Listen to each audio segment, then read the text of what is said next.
have been putting off waiting to pour this quinoa into this container because I wanted to film and I wanted my kitchen to be clean and I wanted to spend the time to create content properly. But the truth is we got back from vacation last night. The house is a mess and now this bag of quinoa is half done because I haven't had time to do this. So we're just going to do this because I'm going to take my own advice. Done is better than perfect. Actually fill up the whole container. Like I said, I've used half of it, so that's not happening. One of the things I always do, people ask me about is, sorry, I can't read and talk at the same time apparently. I cut out the cooking directions. People always make fun of me because of this. Remember the ratios for rice, but that's okay. And own my issues. Quinoa too. I'm gonna cut out the cooking instructions.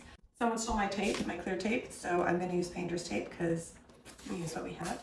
I'm gonna just take this right onto the back. You wanted to, you could also put the expiration date. We go through it fast enough that that is not an issue for me.